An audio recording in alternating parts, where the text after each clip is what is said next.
nageenyi karaa waaqayyo isiniif haa baay'atu bakka isin jirtanitti hordoftoota YouTube channel kiyya akkasumas warroonni subscribe hin gochuudha akka maatii kiyya taatan kabajaan isin gaafadha subscribe gochuucha osoo hin ta'in all notification kan jedhu tuquu hin irraanfatina maalidha yeroodhaan akkuma viidiyoo kiyya gadi dhiisuun dafee akka isin qaqqabuuf all notification kan jedhu tuquu hin irraanfatina jechuudha.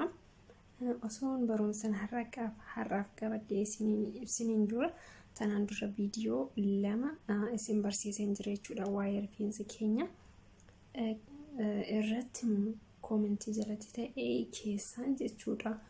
Warroonni yaada adda addaatiin gorsa adda addaatiin baay'ee tokko na jajjabeessan ni jiru jechuudha isaan jechuudha.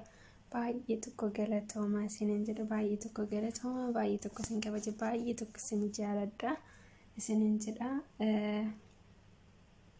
ammas jechuudha warroonni kunis yookaan immoo of fuulduraafis akkanumatti akkana jabeessitan abdiin qabaa jechuudha.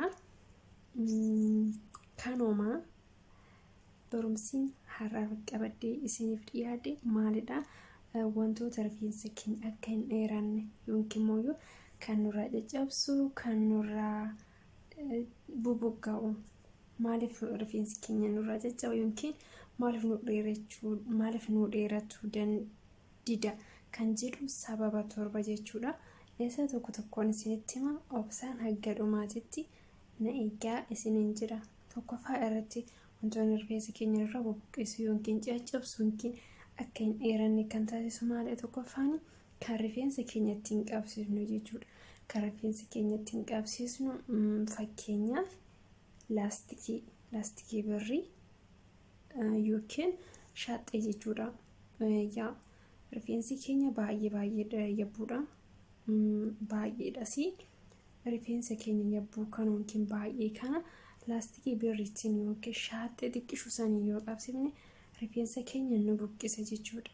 Nu buqqisas ni ciccira jechuudha. Kanaafiyyuu rifeensa keenya kan madaalu yookiin kan gahu jechuudha. Akka carqii furdaa yookiin kan rifeensa keessaa wal qixxaatu yoo ittiin qabsiifattan haaluma salphaatti isinirraa hin ciccitu jechuudha.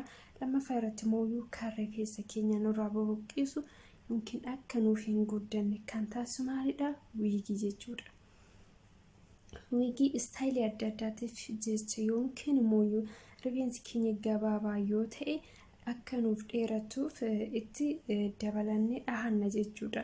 Yeroo isaan rifeensa qabnu saniyyuu yoo itti dhahanne ni buqqisa jechuudha. Hundeedhaan ni buqqisa gubbaarris ni ciccita jechuudha.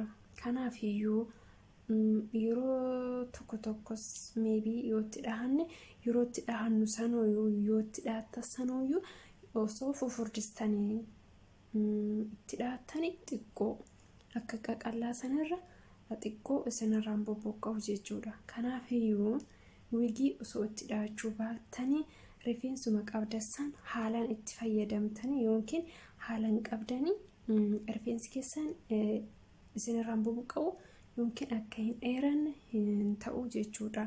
Kan biraamoo rifeensuma qabdassaniyyuu yoo qaqallistanii dhahattan jechuudha. Yoo akka malee baay'ee tokko qallaa gootanii dhahattanii rifeensi keessan ni cicciraa ni caccabasii ni bubuqqa jechuudha. Kanaafiyyuu yeroo rifeensa keessa dhahattanii qaqallistanii baay'ee tokko qaqallistanii hin dhahatinaa isiniin jedha. Sadaffaa irratti immoo kan rifeensa keenya akka hin dheeranne yookiin akka nurraa ciccitu akka nurraa bubuqqa'u kan argamu sadaffaa irratti maalidha? Rifeensa jiidhaa jechuudha.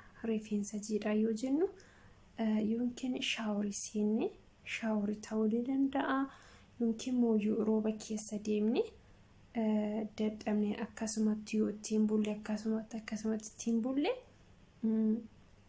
haaluma salphaatti rifeensi keenya baay'ee tokko miidhama jechuudha.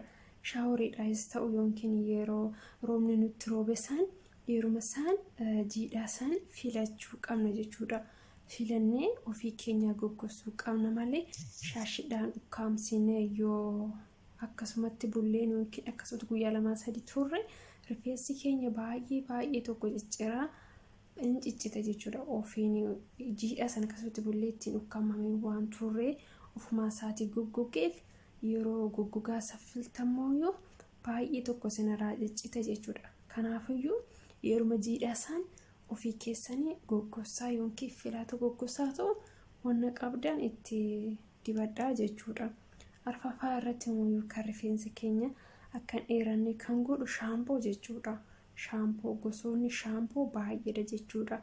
Rifeensa laafaadhaaf kan qopheeffamee jira, rifeensa jabaataadhaaf kan qopheeffamee jira, rifeensa baay'ee haphii ta'e kan yabbisuuf fayyadutu jira.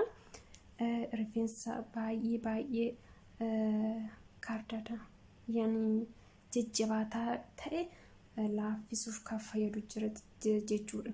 Kanaafiyyuu yeroo shaampoo bituudhaan dura bittanii itti fayyadamuudhaan dura shaampoon kun rifeensa akkamiitiif qophaa'e yookiin jettanii dubbisuu qabdu.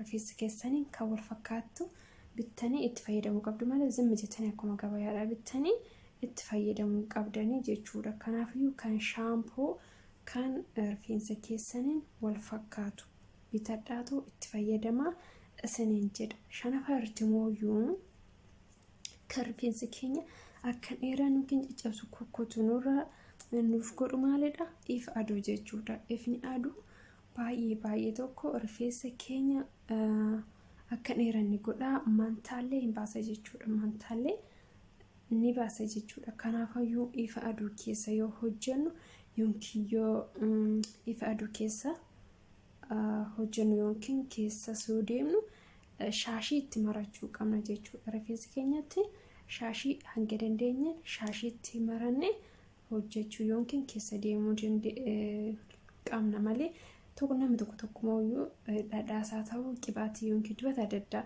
dibatanii aduu keessa taa'u jechuudha. Inni baay'ee tokko baadaadhaa michii adda addaatti ni dhoofsisa. Kanaafiyyuu wayis dibattanii aduu keessa hin taa'inaa isiniin jedha. Jaaffaa mooyyuu rifeensa keenya kan bubuqqisu kan caccabsu kan godhu maalidha? Filaa jechuudha. Kan mataa rifeensa keenya itti filannu rifeensa keenyaan kan wal madaalu kan wal madaalu bichaadha osoo hin ta'in rifeensi keenya baay'ee jabaataa waan ta'eef kan keessisaa yabbuu ta'e babal'aa ta'e fayyadamnee itti filachuu qabna malee meeshaatii fakkeenyaaf meeshaatii rifeensa keenya jabaataa kana yoo ittiin filanne qarqaras ni kukkutaa jalaayis ni burqisa jechuudha. Kanaafiyyuu filaa keessisaa babal'aa ta'e binnee ittiin yoo fayyadamne rifeensa keenyas baay'ee addaan babaasee nuuf filaa akka nurraaf hin ciccinnes ni taasisa jechuudha. Torbaffaa yookiin inni dhumaamuu kan rifeensa keenya akka nurraa bubuqqa'u yookiin akka nuuf hin margine kan taasisu maalidha? Keemikaalota adda addaa jechuudha. Keemikaalota adda addaa keessaa keemikaalota baay'eetu jira. Bifa hin jira, jelii, paarmii fi rifeensi kan gosgosu hin jiru jechuudha. Bifa maalidha? Rifeensi keenya uumamaan gurraacha, diimaa, bifa adda addaa yeroo itti dibannee istaayiliidhaaf jecha yookiin waan nutti bareedeef bifa adda addaa yoo rifeensa keenya kanatti dibanne keessattuu rifeensi keenya duraayyuu jabaataadha. Yoo jeelii yookiin bifa adda addaa kanatti dibanne maal ta'a? Kirrii ta'a jechuudha. Kirrii ta'a. Yeroo takkaanayyuu rifeensi keessattuu rifeensatti hin deebi'u jechuudha. Isinirraa dhumaa deemaa margu jechuudha. Margu anuyyuu argeen jira shi waggaa 2 keessatti ofirra kukkutee hanga ammaa kana naagee malee argeen jira. Wanna hundaayyuu waan argeen fi itti fayyadamee argeen isin ibsaa jira shi obboleewwan kooyi. Kanaafiyyuu bifa osoo duutanii warri rifeensa kiyyana haaf guddatu jettan hawwii qabda yookiin namoonni rifeensi kiyya bareedaa akka ta'u nan barbaada yoo jettan inumaayyuu bifa rifeensi keessanitti dibachuu inumaa hin hawwinaa jechuudha. Baay'ee tokko nama surura. Yoo harkaan qabdaniyyuu nama surura. Yaani baay'ee tokko jajjabaataa saniin filamu baay'ee tokko si bochisa jechuudha. Ijaan yoo laaltu nama irratti si bareedu malee garuu yoo ofitti gootee argite jechuudha baay'ee tokko badaadha jechuudha. Jeeliinis akkasuma jeeliinis yeroo saniif si haa bareechuu malee boodatti baay'ee tokko rifeensa keessan isin raafixa jechuudha. Baay'ee tokko isiniif raafixa. Kanaafiyyuu fayyadamna. Paarmiinis akkasuma kan rifeensa goggosuus istishwaarii jechuudha. Istishwaarii yeroo baay'ee torbee keessatti yeroo 2-3 akkana yoo itti fayyadamtan ho'insi waan itti baay'atuuf rifeensi keenya jaan hin gubataa hin margu jechuudha. Fi yookiin immoo rifeensi keessan yeroodhaan mana rifeensatitti deemtanii yoo sirreessatan yeroo sanis baay'ee tokko badaadha jechuudha. Yeroodhaan waan ibiddaan rifeensi keessaa sirreessaniif ibiddi sun yoo itti baay'ate rifeensi sun baay'ee tokko hin bubuqaa hin margus jechuudha. Kanaafiyyuu hanga dandeessaniin mana keessan keessatti wayi dibattanii istaayila adda addaatiin qabsiifachuu qabdu malee yeroodhaan torbee keessatti yeroo 2 yookiin torbeedhaan rifeensa keessan adadaan yeroo torbeedhaan yeroo deemtanii sirreeffattan baay'ee tokko isinirraa dhumaa jechuudha. Kanaafiyyuu hanga dandeessanii ofumaa keessanii osoo rifeensa keessan haalaan qabdanii baay'ee tokko gaariidha isiniin jedha. Barumsiin har'aaf qabadde isiniif dhiyaadhe kana yeroo isinitti tole barumsi kiyya like, comment, share, subscribe gochuun irraanfatina fi yaada adda addaatiin akkanatti nutaan isin